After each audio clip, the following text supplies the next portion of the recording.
பங்குச்சந்தைனாலே நம்ம மனசுக்கு வர்றது என்ன? நம்பர்ஸ், டேட்டா, லாஜிக் இப்படிதானே நம்ம நினைச்சிட்டு இருக்கோம்.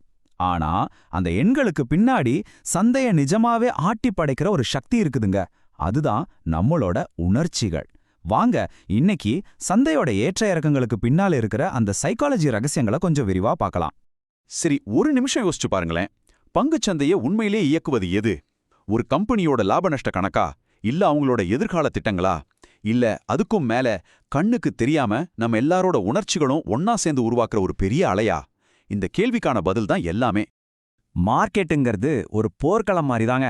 ஒரு பக்கம் நம்ம மூளை, அதாவது பகுத்தறிவு நிக்குது. அது ஒரு கம்பெனியோட உண்மையான மதிப்பு என்ன, அவங்களோட வருமானம் என்னன்னு எல்லாத்தையும் கணக்கு போடும். இன்னொரு பக்கம் நம்ம இதயம், அதாவது நம்மளோட உணர்ச்சிகள் நிக்குது. பயம், பேராசை, மத்தவங்க சொல்றத நம்பி உடனே முடிவெடுக்கிறதுன்னு ரொம்ப வேகமா செயல்படும். நாம எப்பவும் மூளைய வச்சு தான் முடிவெடுக்கிறோம்னு நினைப்போம். ஆனா பல நேரங்கள்ல இந்த உணர்ச்சிகள் தான் நம்மள கண்ட்ரோல் பண்ணுது. இந்த உணர்ச்சிகள் சந்தைய எப்படியெல்லாம் புரட்டி போடுதுன்னு பாக்குறதுக்கு முன்னாடி நாம முதல்ல சந்தையோட அடிப்படை மொழிய, அதாவது அதோட ஏபிசிய கத்துக்கலாம் வாங்க. முதல்ல காலை போக்கு. இதுக்கு புல்லிஷ் ட்ரெண்ட்னு சொல்லுவாங்க. இந்த நேரத்துல பாத்தீங்கன்னா சந்தை தொடர்ந்து ஏறிக்கிட்டே இருக்கும். இன்வெஸ்டர்ஸ் எல்லாரும் ரொம்ப நம்பிக்கையோட இருப்பாங்க. ஆஹா, சரியான நேரம், இன்னும் பணம் போடலாம் அப்படின்னு ஒரு பாசிட்டிவான மனநிலை எல்லார்கிட்டயும் பரவி இருக்கும். இதுக்கு அப்படியே ஆப்போசிட் கரடிப்போக்கு, அதாவது பேரிஷ் ட்ரெண்ட். இந்த சமயத்துல சந்தை தொடர்ந்து இறங்கிட்டே இருக்கும். நம்பிக்கையெல்லாம் போய் பயம் எல்லார் மனசுலயும் தொத்திக்கும்.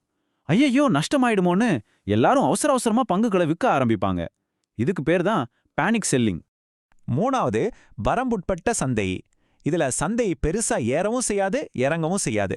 ஒரு குறிப்பிட்ட விலைக்குள்ளேயே மேலும் கீழுமா போயிட்டு வந்துட்டு இருக்கும். இது ஒரு மாதிரி என்ன நடக்குதுன்னு வெயிட் பண்ணி பார்க்கலான்னு காத்திருக்கிற நேரம். சரி, இப்ப நாம அந்த எமோஷனல் ரோலர் கோஸ்டர்ல ஏற போறோம். முதல்ல மேல போற பயணம். சந்தை ஏற ஆரம்பிக்கும்போது நம்ம மனசுல பேராசைங்கிற உணர்ச்சி மெதுவா அதோட ஆட்டத்தை ஆரம்பிக்கும். இந்த ஏற்றம் பாருங்க, ஒரு 3 கட்டமா நடக்கும். முதல்ல நம்பிக்கை. விலைகள் ஏறுறத பார்த்து ஆஹா இதுதான் சரியான டைம்னு முதலீடு செய்ய ஆரம்பிப்பாங்க. அடுத்தது உற்சாகம். சுத்தி இருக்கிற எல்லாரும் லாபம் பார்க்கறத பார்த்து அட நாம மட்டும் பின்தங்கிடக்கூடாதுன்னு ஒரு அவசரம் தொத்திக்கும். ஆனா கடைசியில தான் ரொம்ப ரொம்ப ஆபத்தானது. அது பேரானந்தம். இந்த பேரானந்த நிலையில பகுத்தறிவுன்னு ஒன்னு சுத்தமா காணாம போயிடும். கம்பெனி உண்மையிலேயே நல்லதா கெட்டதான்னு யாருமே பார்க்க மாட்டாங்க. ஏதாவது கெட்ட நியூஸ் வந்தா கூட அதை காதிலே வாங்காம நமக்கு சாதகமானதை மட்டுமே நம்புவாங்க. இங்க பேராசைதான் ராஜா. இந்த நேரத்துல தான் முதலீட்டாளர்கள் ரொம்ப பலவீனமா இருப்பாங்க. ஆனா எந்த உச்சமும் நிரந்தரம் கிடையாது இல்லையா? பேராசையோட பிடி கொஞ்சம் தளர ஆரம்பிக்கும் போது சந்தை சரிவு நோக்கி மெதுவா திரும்ப ஆரம்பிக்கும். இப்போ வண்டியோட ஸ்டீரிங் பேராசையிடம் இருந்து பயம் அப்படிங்கிற உணர்ச்சியோட கைக்கு மாறுது. சந்தை கீழ்நோக்கிய ஒரு பயங்கரமான சுழல்ல பயணிக்க ஆரம்பிக்குது. இந்த வீழ்ச்சியிலையும் 3 கட்டங்கள் இருக்கு. முதல்ல கவலை. விலைகள் கொஞ்சம் குறைய ஆரம்பிச்சதும் மனசுல ஒரு சின்ன பதட்டம் வரும். அடுத்தது பீதி. ஒருத்தர் விற்க ஆரம்பிச்சா அவரை பார்த்து மத்தவங்களும் கண்ணை மூடிட்டு விற்க ஆரம்பிப்பாங்க. இதுக்கு பேர் தான் மந்தை மனப்பான்மை. பகுத்தறிவே இல்லாம எல்லாரும் ஒரே காரியத்தை செய்வாங்க. கடைசியா வர்றதுதான் விரக்தி. இனிமே இந்த சந்தை மீளவே மீளாதுன்னு முழு நம்பிக்கையும் போயிடும்.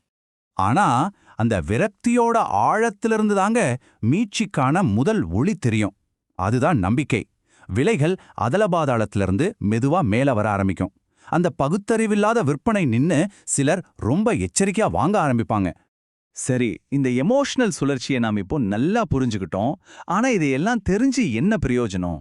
முக்கியமான கேள்வி என்னன்னா, இந்த அறிவை வச்சு நம்ம எப்படி ஜெயிக்கிறது? அதுதான் இந்த முழு விஷயத்தோட மையப்புள்ளியே. இந்த ஸ்லைட்ல இருக்கிற ஒப்பீட்டை கொஞ்சம் பாருங்களேன். இது ரொம்ப ரொம்ப முக்கியம்.